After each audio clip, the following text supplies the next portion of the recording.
डभोई नगर पालिका की ओर से वुमेन फॉर ट्री कार्यक्रम का आयोजन करवाया जाने वाला है, जिससे पहले एक प्रोत्साहक कार्यक्रम का आयोजन हुआ था। भारत सरकार की सूचना के मुताबिक एक पेड़ मां के नाम अभियान की ओर से प्रेरित अमृत 2.0 और राष्ट्रीय शहरी आजीविका मिशन योजना के तहत वुमेन फॉर ट्री के नाम से वृक्षारोपण अभियान को शुरू करवाया जा रहा है, जिसके तहत डभोई में भी ये आयोजन होने वाला है। इस अभियान की शुरुआत विश्व पर्यावरण दिवस 5 जून से की जाएगी। तब आपको बता दें कि इस दौरान डभोई नगर के नियुक्त किए गए स्थल जैसे कि तालाब, बाग बगीचे, इन जगहों की मुलाकात स्व सहाय जुट की 25 बहनों की ओर से की गई, जहां पर उनकी ओर से वृक्षारोपण किया जाने वाला है। लेकिन उससे पहले स्व सहाय जुट की बहनों के लिए कचहरी पर एक प्रोत्साहक और प्रेरणा कार्यक्रम का आयोजन भी हुआ था, जिस दौरान कचहरी के प्रमुख, चीफ अफसर, उप प्रमुख, कारोबारी चेयरमैन और साथ ही वार्ड के इलाके के कॉर्पोरेटर मौजूद रहे थे। रोज डभोई नगरपालिका द्वारा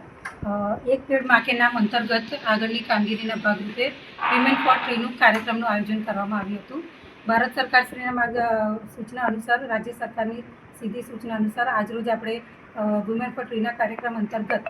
આગામી 5મી જૂન વિશ્વ પર્યાવરણ દિવસના રોજ વૃક્ષારોપણની કામગીરી માટે આજરોજ સાઇટ વિઝિટ માટે સખી મંડળની 5 જૂથની 25 બહેનોની મુલાકાત માટે લઈ જવામાં આવ્યા હતા, જ્યાં યમુનાનગર પાણીની ટાંકી પાસેની જે જગ્યા છે ત્યાં વૃક્ષારોપણની કામગીરી કરવામાં આવશે। આ સિવાય ડભોઈ નગરના બાગ બગીચા અને અન્ય વિસ્તારોમાં પણ વૃક્ષારોપણની કામગીરી કરવામાં આવશે, જેથી આ કામગીરીમાં અમૃત મિત્ર અને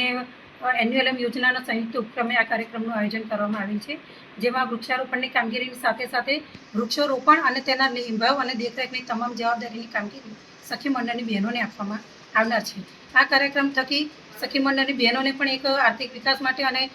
એ લોકોનો ઉત્સાહ વધે અને એમને કંઈક 2 પૈસા મળી શકે, એ રોજગારી પણ ઊભી થશે અને આપણે ડભોઈ દર્ભાવતી શહેરને હરિયાળું પણ બનાવી શકાશે, पर्यावरणનું પણ જતન થઈ શકે, તે ઉદ્દેશથી આ કાર્યક્રમનું આજરોજ આયોજન કરવામાં આવ્યું છે। हमसे जुड़े रहने के लिए हमारे YouTube चैनल को सब्सक्राइब करें और नई वीडियो की नोटिफिकेशन के लिए बेल आइकॉन को दबाएं।